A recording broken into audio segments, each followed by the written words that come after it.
Jemaah calon haji asal Indonesia kembali diingatkan untuk mewaspadai cuaca panas yang melanda Arab Saudi.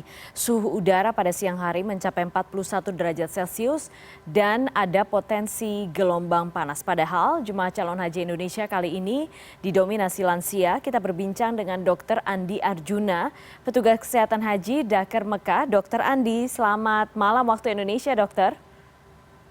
Selamat malam, Mbak. Terima kasih atas waktu Anda, dokter. Dokter, bisa diberikan gambaran kepada kami sedikit saja seperti apa cuaca yang disebut-sebut harus betul-betul diperhatikan oleh para jemaah?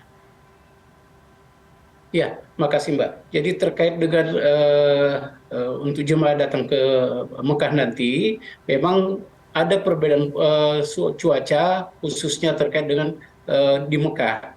Jadi di Mekah saat ini kurang lebih cuaca itu sampai dengan 39 derajat Celcius. Nah ini tentu akan menyulitkan sedikit bagi jemaah yang mungkin terbiasa dengan suasana atau cuaca di Indonesia yang kurang lebih sekitar 20 atau sampai 30 derajat Celcius.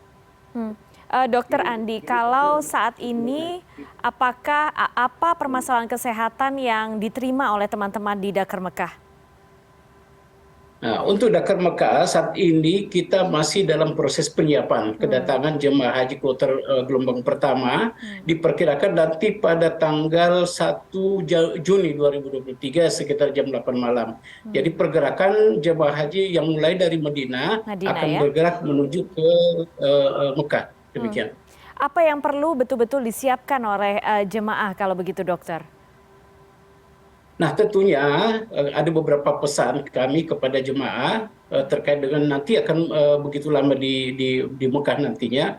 Tentunya satu terkait dengan perubahan cuaca. Nah diharapkan bahwa jemaah haji yang akan bergeser nantinya ini sudah mulai mempersiapkan terkait dengan satu mungkin terkait dengan penggunaan alat pelindung diri, mungkin masker dan lain sebagainya.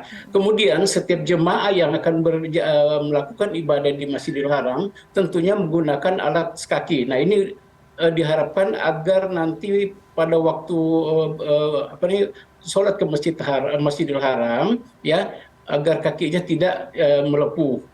Kemudian yang ketiga adalah pencegahan dehidrasi karena cuaca begitu cukup panas, diharapkan jamaah minum setiap waktu walaupun tidak banyak tapi paling tidak kurang lebih sekitar 200 ml sekali tubuh. Demikian, Mbak. Ya, Dokter Andi, untuk di Madinah apakah cuacanya perubahannya juga cukup ekstrim dan agak kurang familiar di tubuh kita masyarakat tropis? Jadi betul siang panas sekali kemudian malam dingin sekali saat ini di Madinah? Iya Mbak, jadi untuk suasana di Madinah ini tidak jauh berbeda dengan Mekah ya. Kalau Mekah kurang lebih tadi saya sampaikan 39 derajat Celcius, di Madinah juga tidak jauh berbeda, kurang lebih sekitar 40 derajat Celcius. Dokter, apa yang penyakit-penyakit atau keluhan-keluhan yang sejauh ini diterima oleh rekan-rekan mungkin di Dakar Madinah ya? Karena sudah ada beberapa yang sudah tiba di Madinah saat ini. Ya, kalau kita melihat di KKH Madinah ada beberapa penyakit ya, terutama yang punya komorbid penyakit jantung. Nah ini sudah beberapa jemaah masuk ke sini, kemudian infeksi saluran pernapasan, ya, kemudian ada juga penyakit stroke. Nah ini ketiga penyakit-penyakit ini sudah mulai mendominasi Mbak. Dan ini diharapkan bahwa satu terkait dengan jemaah yang lansia yang punya komorbid itu senantiasa mungkin mengontrolkan diri pada baik di TKH, di kloter ataupun nanti pada sektor yang ada di setiap hotel-hotel yang ada di Madinah.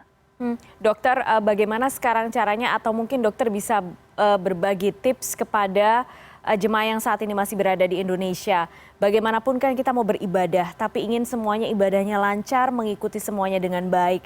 Bagaimana supaya semua bisa berjalan dengan baik, tapi juga tetap kesehatannya terjaga, Dok? Karena sebagian besar tentunya kita tahu jemaahnya adalah lansia.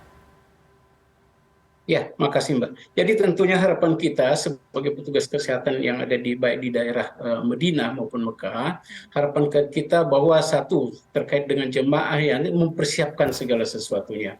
Nah, bagi jemaah yang punya faktor komorbid, jangan lupa terkait dengan obat. ya senantiasa diminum secara teratur. Kemudian bila ada gangguan, segera kontrol baik pada tenaga kesehatan yang ada di kloter maupun yang ada di sektor. Kemudian persiapan yang perlu dilakukan lagi adalah pemakaian alat pelindung diri. Walaupun ibaratnya dikatakan bahwa di Arab sudah dikatakan boleh dikatakan zero, tapi tetap alat pelindung diri karena satu mungkin terkait dengan masker, ya debu juga masih tentunya masih menjadi sebuah permasalahan ini. Nah, bagi penyakit-penyakit yang punya komorbid infeksi saluran pernapasan, dia diharapkan dengan penggunaan alat pelindung diri ini menjadi suatu faktor yang begitu kita harapkan. Kemudian bagi jemaah juga yang akan nantinya sudah tiba di Medina maupun di Mekah, persiapan terkait dengan alat pelindung diri atau menggunakan sendal. Karena di sini cuaca demikian ekstrim, agak panas. Nah, tentunya akan berdampak pada jemaah yang mungkin tidak memakai sendal dan lain sebagainya. Dari beberapa kasus yang sudah masuk, sudah mulai nampak hal-hal ini. Nah, ini paling mendasar yang bisa kita sampaikan kepada jemaah haji yang akan terbang nanti, baik itu sudah mengikuti gelombang pertama maupun pada gelombang kedua nantinya. Baik, baik dokter. Jadi masker sangat disarankan untuk digunakan meskipun mungkin pandemi juga sudah dicabut baik di Indonesia dan juga di Arab Saudi gitu ya dokter ya. Dokter Andi Arjuna, petugas kesehatan haji Dakar Mekah. Dokter, terima kasih banyak atas waktunya berbincang malam hari ini. Sehat terus dok. Selamat bertugas. Terima kasih.